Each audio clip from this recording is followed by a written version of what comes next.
नमस्कार। जैसा कि मैंने पहले बताया था अपने पिछले वाले एपिसोड में आपको कि मैं एक YouTube शुरू करूंगा चैनल। जब ये मैंने चैनल शुरू किया था तो मेरे मन में हमेशा एक रहता था कि जब भी लोग YouTube पे इंटरव्यू डिसाइड करते हैं लेने का तो किसी गणमान्य व्यक्ति को बुलाते रहते हैं। मेरा ये विचार था व्यक्तिगत कि मैं चाहता था कि ऐसे व्यक्ति को बुलाएं जो समाज से आए, मेरे और आपकी तरह। ठीक है, तो आज जो हमने जिन गेस्ट को बुलाया है उनका नाम है पवन यादव। ये एक रियल लाइफ कोच हैं, जिम में ट्रेनिंग देते हैं, पर्सनल ट्रेनिंग भी देते हैं और बहुत अच्छी बॉडी है इनकी। तो पवन जी नमस्कार। नमस्ते सर। कैसे हैं आप? बढ़िया, आप बताइए। बढ़िया। अच्छा, एक बात बताइए पवन जी कि ये जो कोचिंग वाला जो आपका काम है उसके बारे में बताइए थोड़ा डिटेल में। उसका सर मतलब ऐसा प्लान तो नहीं था बचपन से, बस मतलब बचपन में तो सोचा ही नहीं था क्या करना है, पर बचपन में कुछ और ही करते थे आप। अभी नहीं बता सकते हो क्या करते। बचपन में एक्चुअली मैं बहुत मोटा हुआ करता था, 100 किलो का। अरे बाप रे। पैंटें नहीं आती थी मेरे साइज की जब पैंटी या पैंट्स। पैंट्स। अच्छा, सॉरी। आप गलत समझ रहे। हाँ, नहीं, सॉरी, हम बोलिए। फिर क्या होता था? तो मतलब मामा जी जाते थे, कभी पापा जी दिलवाने, पूरे बाजार घूम के, तब किसी एक दो पे मिलती थी, हाँ यहाँ मिल जाएगी, और फिर एक ही दुकान वाला पकड़ लिया था उन्होंने कि अब डायरेक्ट यहीं आना है, इसके पास ही मिलेगा इसका साइज। तो मतलब बचपन से सुनता है बच्चे भगवान का रूप आता है, चूतियापंथी है, शैतान का रूप होते हैं। मतलब जितना बचपन में बच्चों ने मेरी लिए ना, मोटा प्रैक्टिकली नहीं ना? प्रैक्टिकली नहीं, अच्छा, हाँ, बजाई है, मतलब फिजिकली नहीं ना? फिजिकली नहीं। अच्छा, हाँ, ठीक है। बच्चों ने मारी ना मोटा, बचपन में गलती अगर वो भी होगी तो वो बचपन की बात है, वो काट देना। फिर क्या हुआ? फिर सर मतलब 5वीं 6वीं क्लास तक तो ऐसा कुछ लगा ही नहीं, मतलब दिमाग में आता ही नहीं था, कोई मोटा बोल रहा है सुन लिया ठीक है। उसके बाद धीरे धीरे बड़े होते गए, एहसास होने लगा कि मतलब ये तो कुछ ज़्यादा ही हो रहा है, हाँ, शर्म आने लगी खुद से। हाँ, फिर खुद ही दौड़ना स्टार्ट करा, कभी कुछ अकेला बास्केटबॉल लेके निकल जाता था मैं ग्राउंड में, रात को कभी आँख खुली लेके निकल गया, दौड़ता रहे एक कोर्ट से दूसरे कोर्ट तक। वहीं पे वेट लॉस कर लिया था मैंने स्टार्टिंग में। तो उसके बाद थोड़ा फिट होने लगा, लोग बोलने लगे सभी, यार तूने कैसे किया, ये हमसे तो होता नहीं है। तो फिर मैंने लाइन ही वो डिसाइड कर ली कि अब फिटनेस में ही जाना है मुझे। उसके बाद तो अभी थोड़ा फिटनेस पे जाने से पहले एक और मुद्दा ले आना चाहता हूँ आपके आगे। आपने कहा था कि मुझे शर्म आई। अभी क्या है, एक ऐसा पूरा वर्ग है जो एक नया मुद्दा लेके आता है, बॉडी शेमिंग। हाँ जी, कि बॉडी शेमिंग मत करो, आई एम, मैं जैसी हूँ वैसी हूँ और मैं जैसा हूँ वैसा। उन चूतियों के लिए क्या है सर आपके सबसे मन बड़ी बात तो मेरी है, जितने भी लोग ऐसे बोलते हैं कि मैं खुश हूँ जैसा हूँ, में? 99% लोग झूठ बोलते हैं। आपने ये भी सुना होगा कि मुझे ज़्यादा पैसे नहीं चाहिए, जितने मेरे आते हैं मैं खुश हूँ उसमें। वो भी झूठ बोलते हैं। सबको बड़ी गाड़ी चाहिए, सबको पैसे चाहिए और सबको अच्छी बॉडी चाहिए। ऐसा कुछ नहीं है कि कोई खुश है, देखो, कोई खुश नहीं नहीं। लगा रखा पेट में। छिपा रखा है, आप तो फिट हो, आपको क्या जरूरत है। बस उन लोगों के लिए यही बोलता हूँ मैं, झूठ बोलते हैं जितने भी लोग बोलते हैं। अच्छा। कोई 1% रेयर होंगे जो सच बोलते हैं कि हाँ हम खुश हैं। पर मेरा बड़ा ही बहुत ही मोटिवेटिंग है आपका जो ये पूरी जर्नी है कि किसी ने आपको 100 किलो का होना पहले ही बहुत बड़ी बात है। फिर उसके बाद आपका जिस तरह से आपने कोशिश करी कि नहीं मुझे करके दिखाना है, फिर आपने करके भी दिखाया और आपने वो डिसाइड किया मुझे जीवन का लक्ष्य भी यही है। तो ये बहुत ही बड़ी अचीवमेंट है आपकी। और बचपन की और कोई यादें आप बताना चाहेंगे? कुछ ऐसा आपके दिमाग में ऐसा कुछ हो? बहुत सारी है। जैसे बचपन में कभी आपको एहसास हुआ यार चूतिया तो नहीं हूं मैं? ऐसा तो हर बार ही होता था, मतलब खुद ऐसा तो नहीं होता था, लोग करा देते थे सामने वाले। 10th क्लास के बाद आके एक स्टेज आती है कि सबको लगने लगता है कि लोग देखें मुझे, लड़कियां देखें मुझे। पर जब लगा कि एक तो मम्मी पापा ने गलत फहमी पाली हुई थी मेरे अंदर, अच्छा, कि हमारा बच्चा इतना सुंदर है, ये तो सलमान खान शाहरुख खान से भी अच्छा है, वो बहुत बड़ी गलत फहमी लेके जी रहे थे। पर मतलब बच्चों ने एहसास दिला दिया तू चूतिया है भाई, तू मोटा है, हमारी तरह ही है। तू हमारी तरह है, तू कुछ नहीं है। तेरे माँ बाप तुझसे झूठ पर बोलते ये हैं। चीज नहीं लगता बचपन में जो साथ के लोग होते हैं सबसे ज्यादा ईमानदार हमारे साथ के लोग होते हैं। हमें उनकी बातें पसंद इसलिए नहीं आती क्योंकि वो ईमानदार सच बोलते हैं वो। हाँ, मतलब मोटे को मोटा बुलाना, चूतिया को चूतिया बुलाना, गांडू को गांडू मतलब जो बोलना। जैसा उसको वैसा हाँ, बोलते हैं। बिल्कुल, मतलब ऐसे इतने नई नई गालियां लेके आते हैं आपके साथ के लोग जो बचपन में होते हैं। अब बोलता है यार सब बात तो सच, कितना गुस्सा है, बोलते बात तो सच क्या है। अब तक सारी गालियां लिखते होते तो एक अलग पूरा डायरी भर जाती है हमारी। बचपन में 10वीं 12वीं में कोई गर्लफ्रेंड वर्लफ्रेंड कुछ नहीं ऐसा? कोई देखती कोई नहीं ऐसा? थी तब तक। अच्छा, कोई प्यार व्यार नहीं हुआ, मतलब प्यार इजहार इकरार और करार भी करार कुछ नहीं। कोई मतलब उर्दू बॉलीवुड का कुछ नहीं हुआ? उर्दू बॉलीवुड का हॉलीवुड का कुछ नहीं। तो मुझे एक और बात बताइए कि जब आपने डिसाइड कर लिया मुझे जिम जाना है रेगुलरली, कोई आपके गुरुजी भी थे? आपने बहुत पहले मुझे गुरुजी मेरे भैया थे खुद। अच्छा। मेरे मासी के लड़के हैं अरुण भैया। मतलब वो काफ़ी टाइम से इसी लाइन में थे। अच्छा। और अभी भी वो गुरुजी है, उनकी आर्ट जिम है अभी नोएडा के अंदर। हाँ, मेरे साथ भी एक बार मैंने और उन्होंने साथ में जिम स्टार्ट करी थी। अच्छा। सेक्टर में नोएडा में। हाँ, हाँ। तो रात को उस वाली जिम में जिसमें मैं पार्टनर था उनके साथ, अच्छा। उसमें रात को हम लोग चले गए जिम पे, लॉक करके चले जाते थे। तो ऊपर एक एग्जॉस्ट फैन लगा हुआ था, मतलब ट्रेडमिल के ऊपर। उसमें शॉर्ट सर्किट की वजह से या पता नहीं कैसे वो ट्रेडमिल के ऊपर गिर गया। जितनी भी मशीनें थे, 4 ट्रेडमिल थी, 2 क्रॉस ट्रेनर थे, सब जल गई और अंदर तक उसमें बहुत नुकसान हुआ था। वो वाली जिम तो बंद हो गई थी तभी। फिर मैं तो दूसरी लाइन में आ गया। पर इनका जो जो अरुण जी, जो इनका नाम लिया आपने, इनका बड़ा एक पॉजिटिव इम्पैक्ट रहा है आपके ऊपर। बिल्कुल, इन्होंने मतलब हमेशा से मुझे सपोर्ट ही, मैं अगर आया हूँ इस लाइन में तो उन्हीं की वजह से आया हूँ। अच्छा। बहुत सपोर्ट किया है शुरू से। अच्छा। और बाकी के लोग और कौन कौन रहे हैं जिनको आपको लगता है, माता पिता उसमें शामिल, और कौन कौन लोग ऐसे हैं आपके जीवन में जिनको लगता है कि भाई ये लोग बहुत इम्पोर्टेंट हैं और इसी वजह से मैं खड़ा हूँ? एक शायद एक बार मिले थे आप उनसे, नहीं, सचिन बीस्ट हैं। अच्छा। हाँ, हाँ, भैया बड़े मेरे मतलब भैया की तरह हैं। तो उन्होंने काफ़ी सपोर्ट किया है, उनसे मैं सीखा भी हूँ बहुत कुछ। अच्छा। वो यूएसए सर्टिफाइड होके आए थे इसी फिटनेस लाइन में। अच्छा। तो उनके साथ मैंने काफ़ी टाइम स्पेंड किया है जिम में। सचिन को हम लाएंगे अपने शो में, एक बार हमने डिस्कस भी किया हाँ, था। सचिन भैया को बुलाते हैं एक बार। शो में। हाँ, हाँ, उनसे बहुत कुछ सीखने को मिला है मुझे। हाँ, हाँ। ठीक है। तो अच्छा, ये जो जो आपके माता पिता जो थे, जब आपने अपना वेट एक बार, जैसे होता है ना, माँ के लिए तो बेटा हमेशा अच्छा ही होता है, वेट बढ़ाया फिर कम किया, तो उन्होंने कभी नहीं बोला अरे तो उनको दुबला हो गया, उनको पतला हो बिल्कुल गया पसंद है? नहीं आया उनको मुझे। एक्चुअली क्या, उनको तो छोड़ो, मैं कभी मामा के यहाँ पे जाता था, मेरी नानी मना कर देती, यहाँ मत आया कर, कैसी शक्ल हो गई तेरी। अब मत आया कर तू यहाँ। अरे वाह। मतलब ऐसा अजीब लगता था उनको मैं। कॉलेज के बारे में बताइए, कॉलेज कैसा रहा आपका? आप शायद नोएडा में कॉलेज पढ़ाई नहीं करी? मैं मुरादाबाद था उसमें आप मुझे इस यूनिवर्सिटी में। बात का भी जवाब देना, जब कॉलेज का डिस्कस करना, कि जो एक परसेप्शन है कि यादव है, जाट है, गुजर है तो पढ़ता नहीं होगा, उसके बारे में बताना।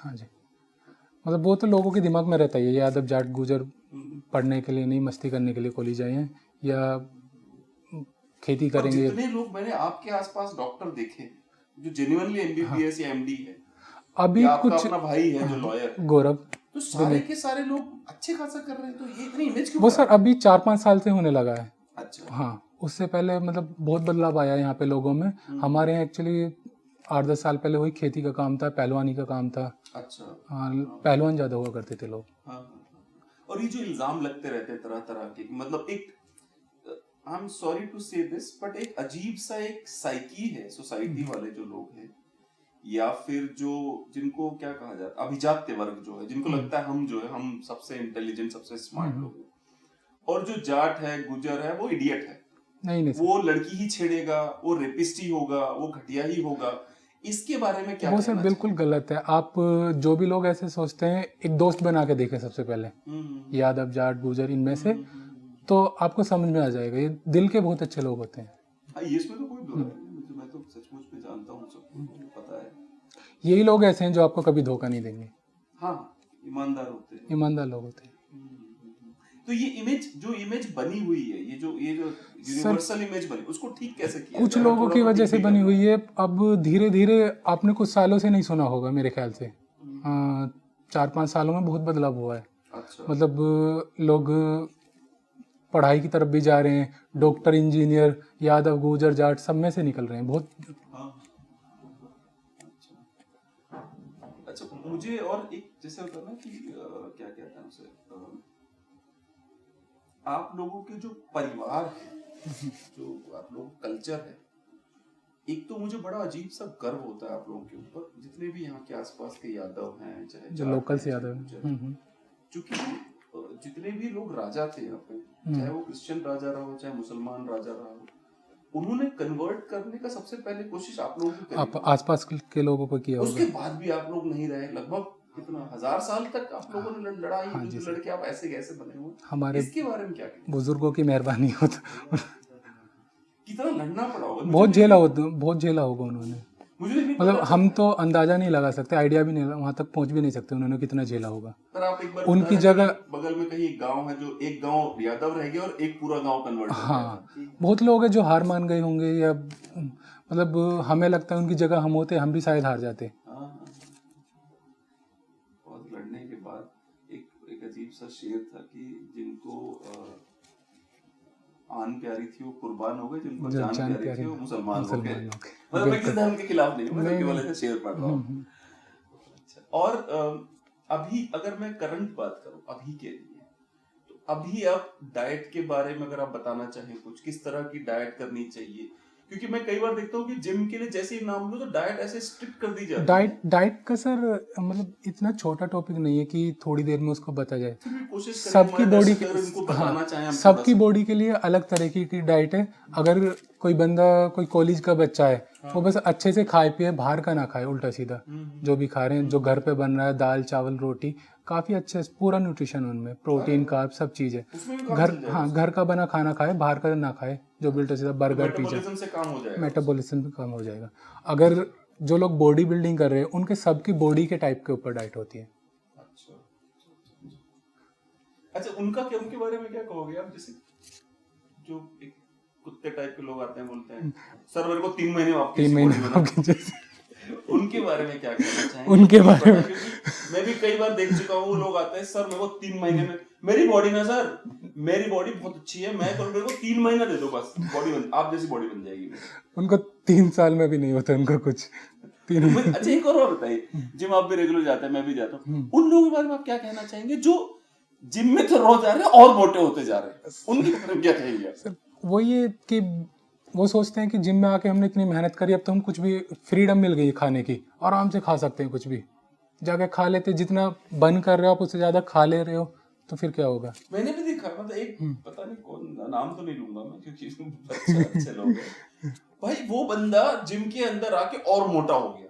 अच्छा, मसल्स भी बन रही है उसकी, ऐसा नहीं, और पेट भी निकल रहा है उसका, तो बड़ा अजीब सा, याद है शायद आपको, एक बार एक जिम में हम लोग जाते थे, एक अजीब सा लड़का आता था जो मतलब खूब जिम करता था, पसीने में डूबा रहता था, और मोटा होता जा रहा था। तो क्या होता है, एक मेंटेनेंस कैलोरी होती है सबकी बॉडी की। अच्छा, कि अगर उतनी कैलोरी आप खा रहे हो तो आपका वेट उतना ही रहेगा। कितनी कैलोरीज कहना चाहेंगे उसको? जैसे मान लीजिए 2000 आपकी, मैं आपकी बात करता हूँ, 5-10 की हाइट है, ठीक है, और वजन लगभग 80-85 किलो। मैं आप ही की बात करता हूँ। जैसे आपकी बॉडी है, आपकी बॉडी के हिसाब से 2000 कैलोरी आपकी मेंटेनेंस कैलोरी है। आप अगर उससे कम खाते हैं तो आपका वेट लॉस होगा, उससे ज्यादा खाते हैं तो आपका वेट बढ़ेगा, और उतनी खाते हैं तो वेट उतना ही रहेगा। तो अच्छा, एक बताइए कि क्या ऐसा किया जाए, मतलब कि अगर नॉर्मल एक बच्चा है जो मोटा हो गया, आपके बचपन की अगर हम बात करें, तो उसको क्या सलाह देंगे आप? उसको खाली अपने खाने की आदत पे सुधार करना चाहिए। एक्चुअली बच्चे जब मोटे होते हैं ना, वो खाने की आदत से होते हैं। पेट भर गया, फिर भी खाने का मन कर रहा है बहुत ज्यादा, उठा के कुछ भी खा लिया, या मम्मी पापा का कुछ लाड प्यार मान लो जैसे भी है, तो बस खाने पे। एक दूध के खिलाफ बड़ा एक साजिश चल रही है, दूध के खिलाफ, कि दूध पीने से मोटा होता है, दूध पीने से मोटे नहीं होते सब, दूध ज्यादा पीने से मोटे होते हैं। अच्छा, हाँ, आप अगर आपको नहीं लगता दूध के खिलाफ लगभग एक तरह की साजिश बिल्कुल नहीं, बिल्कुल दूध को मतलब दूध ऐसी चीज है की चीजें आके उसको रिप्लेस करने की कोशिश करने लगते दूध आपका कंप्लीट फूड है, जिसमें प्रोटीन भी है, फैट भी है, कार्ब भी है, सब चीजें आपको पूरा न्यूट्रिशन।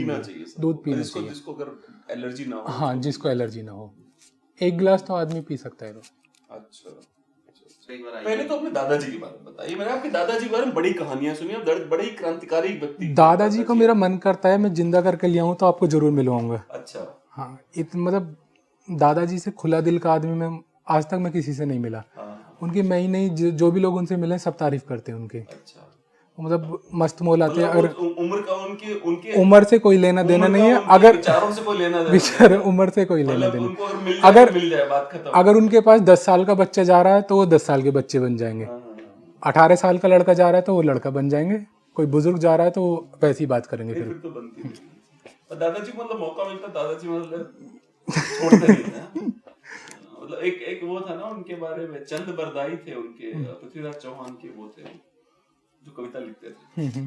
तो उन्होंने लिखा था कि 8 हाथ 24 गज 6 उंगल के ऊपर बैठा सुल्तान, अब मत चूको चौहान। अब मत चूको चौहान। तो मतलब चूकते नहीं थे दादाजी। चौहान वो चुपते नहीं थे।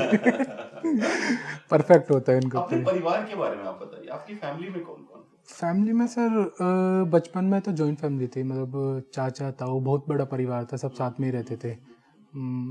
अभी तो मैं हूँ, मम्मी है, छोटा भाई है, वो पापा है। और आपके जो क्लाइंट्स हैं, जिन लोगों को आप ट्रेन करते हैं, उनके बारे में क्या विचार है? उनके बारे में सर मतलब शिकायतें आती है बस मेरे पास अच्छा। कि सर हम तो 5 महीने से कर रहे हैं, अभी तक कुछ नहीं हुआ। पर वो जो 1 घंटा जिम में करके, हमारे बोल के करो करो करने से हाँ होगा। करने से होगा, जो 1 घंटा वो जिम में मेहनत करके जा रहे हैं बस वो उसको देख रहे हैं कि ये कर रहे हैं हम। जो बाकी 24 घंटे हैं आपके पास या 23 घंटे बचे हुए, उसमें आप क्या खा रहे हो क्या पी रहे हो उस पर कोई ध्यान नहीं दे रहे। मैं इतना समझा लूँ उनको पर फर्क नहीं पड़ता। नहीं, ये तो सच है। लोग एक्चुअली वही वाली बात है, जिम के 1 घंटे जिम के 1 बहुत घंटे से focus कुछ नहीं होता होता। है। हाँ वो बाकी के 23 घंटों में तो कोई focus हाँ, वो देखते हैं कि स्टार्स को, मतलब बॉडी बिल्डर्स को इतनी अच्छी बॉडी है, बस वो उनकी जिम की वीडियो देखते हैं, जिम में क्या कर रहा है। हाँ, हाँ हम भी जाके उतनी मेहनत कर रहे हैं, हमारी क्यों नहीं हो रही। हाँ। उनका पूरा रूटीन नहीं देख रहे, वो टाइम से सो रहे हैं, अपना टाइम से खाना खा रहे हैं, एक एक चीज़ काउंट करते हैं, वो इतने ग्राम खाया है, इतने ग्राम हमने ये खाया है, वो चीज़ नहीं देखते।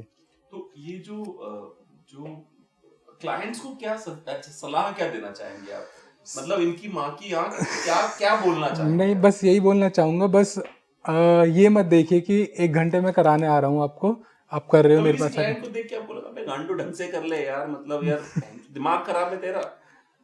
और फिर वही क्लाइंट जो ऐसे कर रहा है एक्सरसाइज, और आप बोलते हैं यार बॉडी, यार पवन यार बॉडी ना बन रही यार। बहुत बार गुस्सा तभी आता है, तब मुझ पे उंगली उठती है क्या कि तुम्हारे। आपने कभी ऐसे मुंह से निकला आपका यार, मतलब? नहीं, मुंह से तो कभी नहीं निकला। एक चीज जो मैंने आपके बारे में सुना है, आपके बाकी क्लाइंट, विशेष रूप से महिला क्लाइंट्स के बारे में, कि आप महिला क्लाइंट्स को, आपका जो उनको ट्रीट करने का तरीका है, हाँ जी सर, वो बहुत शानदार है। मतलब महिला क्लाइंट्स को कभी ये फील नहीं होता कि आप उनको गलत तरीके से देख रहे हैं। ये कैसे कर लेते हैं? सर एक्चुअली मैं अगर क्लाइंट के पास जा रहा हूँ एज ए टीचर जा रहा हूँ, तो अगर मैं दूसरी किसी वैसे ट्रीट करूंगा क्योंकि कुछ अगर आप अलग, याद हो, मतलब महिलाएं उस समय टाइट कपड़े पहनती हैं जब वो जिम करती हैं। हाँ अगर मैं वो सोच लेके जाऊंगा तो आगे ना, मतलब कभी आगे नहीं बढ़ पाऊंगा। लड़कियां ये तो चीज की बहुत तारीफ मैंने सुनी है आपकी, कि मतलब आपका इवन आप अगर हाथ भी पकड़ के वो कर रहे हैं तो आपका वो जो टच है वो भी नेगेटिव नहीं होता। ऐसा मैंने सुना है कई लोगों से। वो तो औरों को भी सलाह देना चाहूँगा मैं।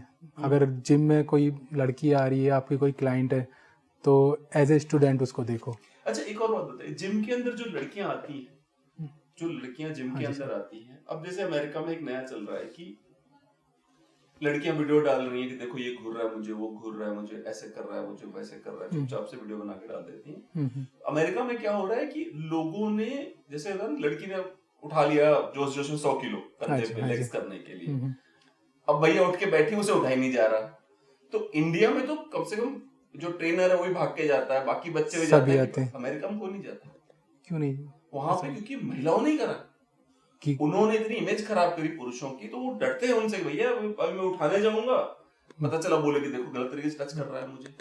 ये भारत में आपको क्या लगता है, जो महिलाएं आती हैं जिम के अंदर, उनके प्रति जो लोगों का व्यवहार है वो कैसा है, आपके अनुसार कैसा है? सर कुछ % लोगों का ये जो गलत होगा, बाकी तो सब अच्छे मन से जिम करने आते हैं। अच्छा, लेकिन मुझे वो भी लगता है जिम के अंदर बार बार फील होता है, जैसे कि सोसाइटी के, आप अंतर बताइए, सोसाइटी और लोकल बंदे अंतर बताइए, जिम के अंदर अंतर बताइए। सोसाइटी का लोकल बंदा दूर से आपको बेकार लगेगा, बोलने में आपको ऐसा लगेगा लड़ने आ रहा है, पर आप उनसे मिल के देखो, दोस्ती करके देखो, मतलब कभी ऐसे ख्याल से नहीं आ रहे कि लड़कियों के लिए जिम जा रहे हैं या मस्ती के लिए जिम जा रहे हैं। अगर आपको पूरी जिम के अंदर किसी भी जिम में आप आसपास चले जाओ, सीरियसली कोई वर्कआउट करता मिलेगा, वो लोकल का बंदा अच्छा, मिलेगा। एक चीज मैं भी दर्शकों को कहना चाहूंगा, अगर आप महिला हैं या पुरुष हैं, आप जिम में जा रहे हैं, ठीक है, वहां पे एक बंदा बोलता है, you know what bro, come on let me show you how to do it, okay, let me show you this, कभी उससे ट्रेन मत होइए। अगर कोई बंदा बोलता है भाई मैं बता रहा हूँ ना, इधर आजा, ऐसा उठाना है ऐसे, उससे ट्रेनिंग करो, वो सही बताएगा आपको। तो खाली मुंह का कड़वा लगेगा हाँ, आपको। आपको मुंह से सुनने में अजीब लगेगा, हाँ। पर वो सच्ची ट्रेनिंग वही कराएगा आपको। हाँ जी, उसी को पता होता है कैसे कहाँ प्रेशर लगाना है, कितना वो करना है। जो लोग ऐसे शो ऑफ आते हैं ना, थोड़ा उनसे दूर रह के इन पे फोकस करिए। अच्छा, एक और बड़ी समस्या है, असलियत चीज चाहिए ही नहीं किसी को यार। नहीं सर, दिखावे पे दिखावा चाहिए लोगों बस। को दबा के। बस वही है, वही चल रहा है, बिकी वही रहा है। अभी फ्यूचर के क्या प्लान्स है आपके? अपने फ्यूचर में क्या चाहते हैं, क्या करना चाहते हैं? फ्यूचर में सर मतलब सोच तो बहुत बड़ी है, पर सामने समस्या खड़ी है। समस्या भी नहीं खड़ी, नजर लग जाती है अगर मैंने ये भी ऑब्जर्व करा है कि जैसे जो लड़के आप जैसे होते हैं, उनको भी फील होता है कि यार इतने हैंडसम है, हम नजर लग जाते हैं। नजर लग जाती अच्छा, तो क्या प्लान है, क्या है, क्या लग रहा है, क्या करेंगे आप फ्यूचर, अगले 5 साल में क्या लगता है आपको, क्या कर रहे होंगे? आपके साथ ही हूँ अभी तो मैं। हाँ हाँ। तो जो भी करूँगा आपको पता ही रहेगा, आपके साथ ही मिलके हो। ऐसा आपने कभी लिखा नहीं है फ्यूचर के बारे में? मुझे अभी सोचा नहीं है, ज्यादा दिमाग नहीं लगा। उन लोगों के बारे में आपके क्या, उन बच्चों से आप क्या कहना चाहेंगे जिनके पिताजी को, जैसे आप लोगों के यहाँ पे मुआवजे का बड़ा सही रहता है, क्योंकि जमीनें पूर्वजों की हैं, आपने कुछ किया हो ना किया हो, लाइफ में पैसे आ जाते हैं, पैसे आ गए। उन बच्चों के बारे में आपकी क्या सलाह है जिनको मुआवजे मिल चुके हैं और अब वो अय्याशियों में लग गए हैं? अय्याशियों में आधों के खत्म भी हो गए हैं मिलके। अच्छा। अय्याशियों के चक्कर में। अच्छा। आधे लोग क्या है, घर बैठ गए ये सोच के कि किराया आ रहा है। अच्छा। हमारे पास पैसा आ रहा है थोड़ा बहुत, पर वो कब तक आता है, मतलब अब क्योंकि ये अंतर मैंने भी देखा है, ये अंतर मैंने देखा है, यहीं से अभी 50 किलोमीटर आगे चले जाइए आप। हाँ जी, वहां पे यादवों के बच्चे आर्मी के लिए कोशिश करने में लगे हैं, टीचर्स के लिए कोशिश करने में लगे हैं, वो पुलिस में जाना चाहते हैं, वो रोज सुबह दौड़ते हैं। बिल्कुल। चाहे वो जाटों के बच्चे हो, यादव, यहाँ से 100 किलोमीटर दूर चले जाइए आप, वो मेहनत कर रहे हैं। पर ये इस तरफ, इस बेल्ट में कोई मेहनत नहीं, यहाँ से बुलंदशहर तक कोई मेहनत नहीं है। यहाँ जो लोग करते हैं, मतलब पैसा होने के बाद भी, किराया आ रहा है, ये सब होने के बाद भी जो लोग मेहनत करते हैं, मतलब बहुत अच्छी बात है उनके लिए। आपकी क्या व्यक्तिगत सलाह है? मेरा तो यही है कि हमेशा थोड़ी ऐसा किराए के ऊपर बैठ सकते हो कि किराया आ रहा है या वो आ रहा है, आगे जाके तुम्हारे बच्चे होंगे, तुम्हारी फैमिली में वो जाके बटेगा। अभी तुम पे 4 दुकानों को किराया आ रहा है, बाद में 2 का रह जाएगा, 1 का फिर क्या करोगे? मतलब उसको बढ़ाने का सोचो, ऐसा नहीं है कि उसी में खुश रहो। उत्तर प्रदेश के मुख्यमंत्री बारे में क्या विचार? क्योंकि बड़ा ही एक अजीब सा नैरेटिव चलता है कि यादव मतलब उसको बीजेपी नहीं पसंद, वो समाजवादी। नहीं सर, यादव को ऐसा कुछ नहीं है कि मुख्यमंत्री जी बहुत खुश हैं। हमारे यहाँ के यादव, और कैमरे की वजह से बिल्कुल नहीं बोल रहा, और भी जगह के जितना भी मैंने सुना है आसपास के लोगों से, मतलब योगी जी से काफी इम्प्रेस है। अच्छा। जो वो काम कर रहे हैं, जैसा भी डेवलपमेंट भी हो रहा है, सब काम हो रहे हैं। ये जो लगातार इस देश में पॉलिटिक्स हुई है कि जातिवाद, जातिगत राजनीति, कभी आप भी इम्प्रेस हुए थे इस तरह से जातिगत की वजह से? मैं ऐसा कुछ नहीं, हो सकता है बचपन में रहा था। अच्छा। कभी अखिलेश यादव का नाम सुन के थोड़ा सा प्राउड फील होता था कि यादव है।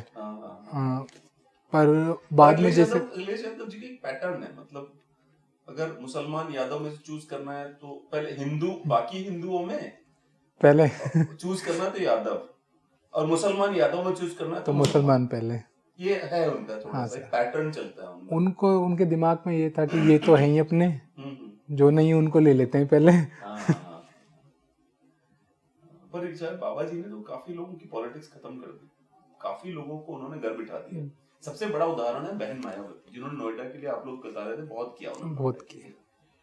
वो मायावती, उनके जीते जी ही उनकी पार्टी केवल 1 सीट मिली है उत्तर प्रदेश विधानसभा में। मतलब किसी को यकीन नहीं होगा कि बहन मायावती जी के होते हुए उत्तर प्रदेश विधानसभा में केवल 1 सीट है ये।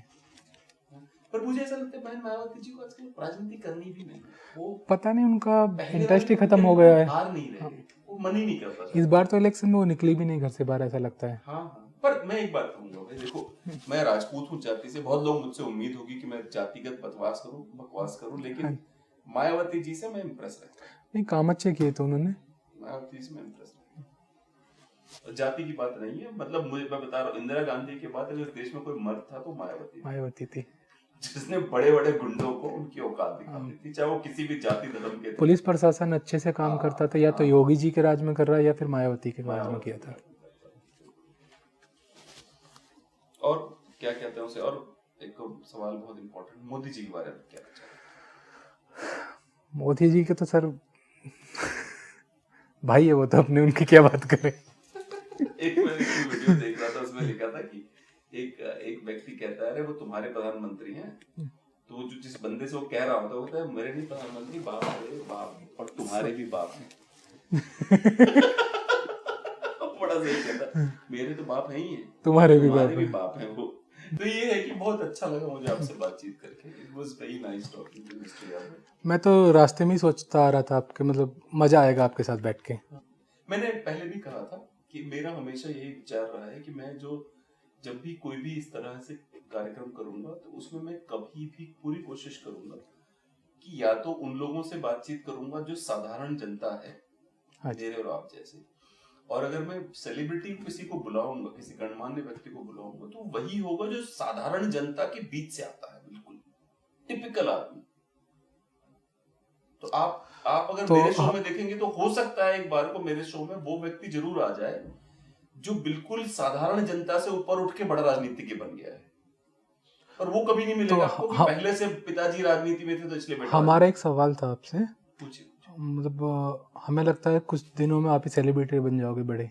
अच्छा, तो तब भी आप ऐसे ही नॉर्मल लोगों को बुलाओगे सर? हाँ। या मैं आप ये बात मान के चलिए कि जो कहानियां हैं, हाँ जी, जो असली कहानियां हैं, वो समाज में जो साधारण स्तर के उन्हीं के पास, हम आपके बीच से आ रही है, बिल्कुल उन्हीं के पास है ही कहानी। बाकी लोगों के पास कहानियां नहीं है, बाकी लोगों के पास एक्टिंग है, जो बड़े लोग हैं उनके पास दिखावा है, एक्टिंग है, कहानियां नहीं है। बिल्कुल कहानियां आपको जो समाज, मैं आपसे ये बताता हूँ कि जो अभी रिसेंटली जो अभी एक इनकाउंटर तो नहीं, हत्या की गई है, उस हत्या में जो वहां का जो बंदा जो दूर खड़ा होकर देख रहा था, उसी को आप थर्ड पार्टी ऑब्जर्वर कहोगे।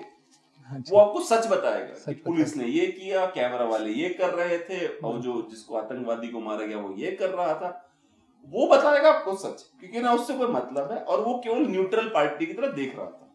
तो समाज से आता है वो, और वो आपको सच बताएगा। इसलिए मैं इंटरव्यू लूंगा तो ऐसे ही लोगों का लूंगा जो समाज से आ रहे हैं। ठीक है, चलिए, बहुत अच्छा लगा मोहन जी आप आए। Thank you sir. ब्रो, आप मेरे चैनल को सब्सक्राइब करें, लाइक करें, और जो घंटी है, बेल आइकन है, उसको जरूर दबाएं, ताकि जो अगला शो होगा उसको नोटिफिकेशन आपको एडवांस मिल जाएगा।